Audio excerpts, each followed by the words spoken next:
Hi everyone, welcome to my channel. It's Maria. Today we are making a DIY wooden love tower. Let's get to it. Okay, so here we have a wooden dowel from Home Depot. So I have the packaging blocks that I picked up at the Dollar Tree, and I have 4 pieces of 4x4 that I have picked up at Home Depot. This comes in 8 feet. I cut that into, well, I cut it in half at the Home Depot. When I got home, I cut it into 4 pieces of 4 inches each. So after I did that, I used my drill to make a hole in the middle. That way I can put that wooden dowel right through it. So you'll see, because I walk you step by step of what I'm doing. I saw a cute tower on Pinterest and I thought it was cute, but I wanted to make this one different compared to the one that I saw. But I thought it was going to be really, really cute. So I wanted to have something on the bottom and the top of what I was making, but I couldn't find the right size of wood that I needed. So I got these Jenga blocks from the dollar store, and I made 2 rows of 6, and then I glued those together. So that's 12 for the top part and then 12 for the bottom. It's a total of 24 pieces of the Jenga blocks. So I grabbed those and then I glued them in place.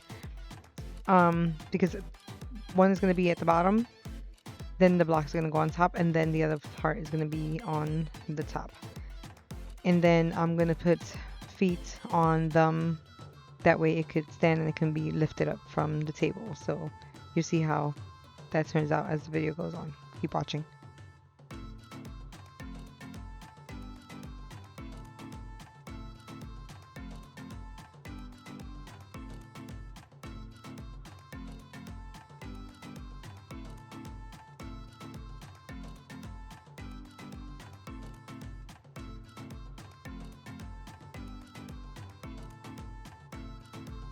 Okay, so the small blocks that I use for like the feet of this, I got these from the dollar store. They come in a pack, and then I got some popsicle sticks, and I cut like the ends, the rounded ends on it, but I wanted to add the extra support on the bottom of this. Like this is the bottom stand, so I put 3 of them, that way you can hold everything in place.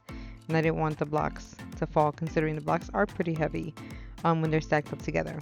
So I numbered the blocks because I wanted to make sure that when I stacked up the blocks, they were right, like in the same side that I cut them on, because it's better to put them where they're cut at rather than putting them, because it would be so uneven and it wouldn't be like leveled correctly. So that's why I did that. But the purpose of putting the rod in the middle is because I wanted this to spin when it was on the stand.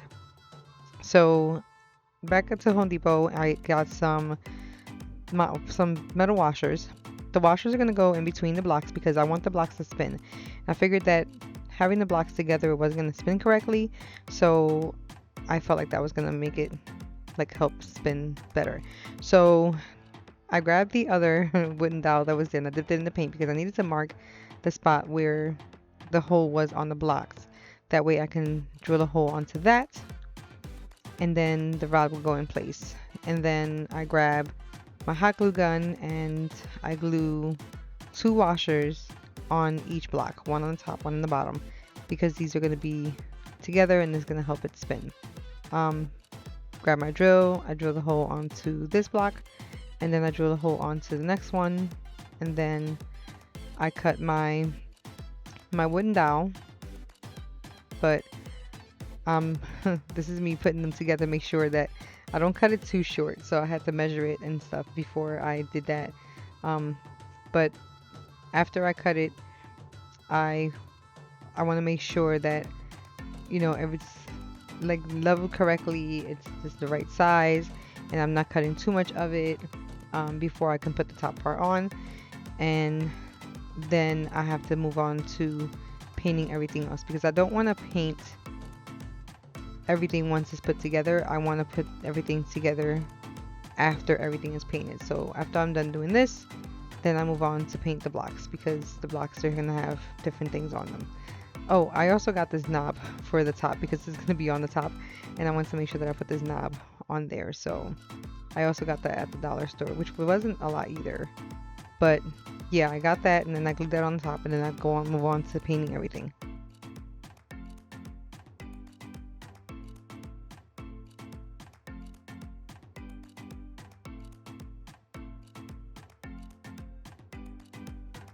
Okay, so like I said, I'm painting everything in white.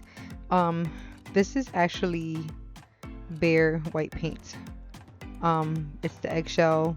You can get one of the sample bottles from Home Depot, and then that's what you can use. You really don't need that much. So I do paint the top, the bottom, and then every other side of, like, the opposite sides of the blocks.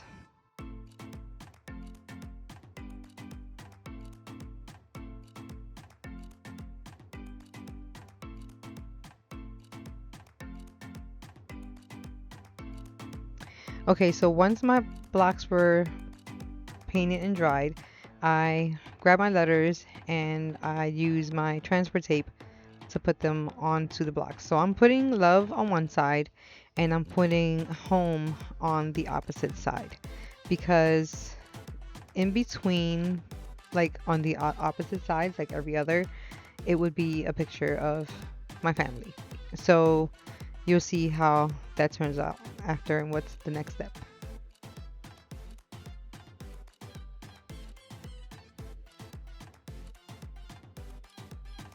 Okay, so this actually took me a few days to do, and I'm going to tell you why. I went to Walgreens and I printed out my pictures because I thought this was the way to go. This is not the way to go. I put all of my pictures, used plenty of Mod Podge on the blocks, put my pictures face down onto the blocks, and I let it dry for 24 hours. After that, I realized that I had to print them from my printer because the ones from Walgreens did not work. So that was money wasted. But it was okay. Lesson learned. I know what to do next. So I had to go onto my laptop, print my pictures from my printer. It was the first time that I was doing this. Never did it before. If I would have known, I would have known to print them off from the beginning. But I printed out the pictures from my printer at home, and then I did the same step. Used Mod Podge, and then I flipped the pictures upside down. I put some weight on them, let them dry 24 hours. Of course, I used this is like a thing, I don't know, can't remember what it's called. But anyway, I use it to take the air off, take the bubbles. So it wouldn't have any bubbles because it wouldn't look right. Or it will have, like, the picture, that part of the picture won't stick onto the wood. So I do this on both sides that doesn't have the paint color. Like I said, I let that dry overnight. Any excess Mod Podge I took out with the paper towel, and I let it dry for 24 hours. And then the next day I came and started to remove the back.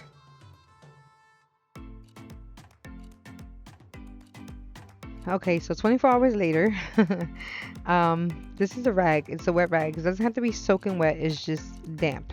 So I let it sit on top for a little bit, and I started to rub off the backing of the paper because the photo transferred onto the Mod Podge. So I will say that after doing this, make sure you take off as much as you can.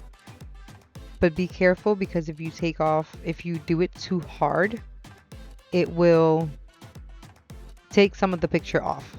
So I was trying to be as careful as I could.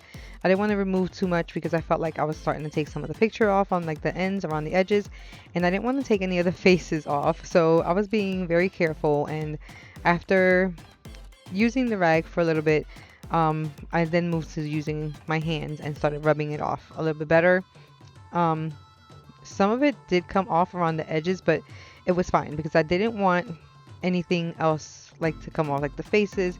So I did that part, like, really slow. So like I said, I stopped using the rag. Like, I used it to damp the paper and started peeling it off, and then I moved on to doing the rest with my finger because I didn't want the rag to pull off anything else off the picture. But I think I should have kept going with that because, like I said, this took me a long time and I wanted to be very careful, and I still didn't take off as much as I should have.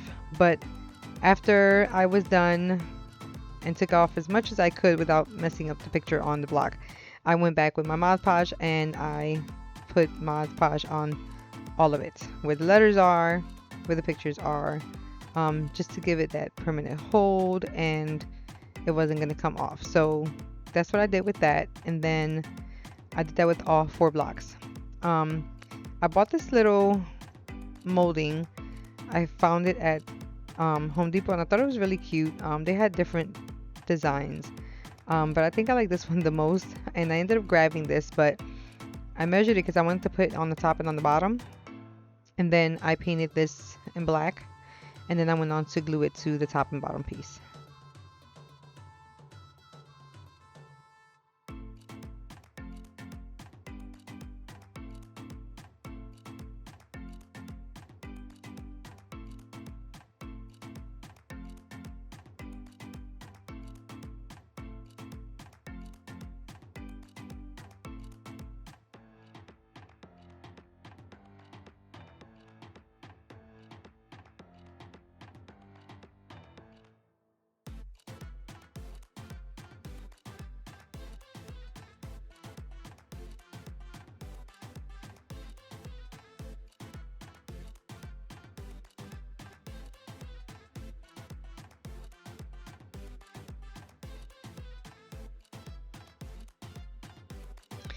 Okay, so once I was done with everything and I was ready to put everything together, I felt like the dowel that I had was too thin. So I went on to cut the original dowel that I had bought the first time to do this. And I used that instead.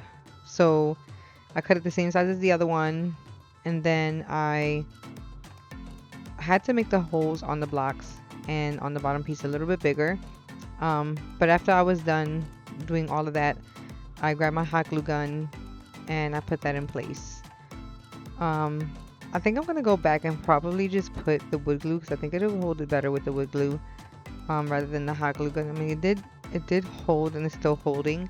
It's just, I don't know. Sometimes I don't know, but I'll probably go back and do that just to give it that extra hold. But once I was done here, I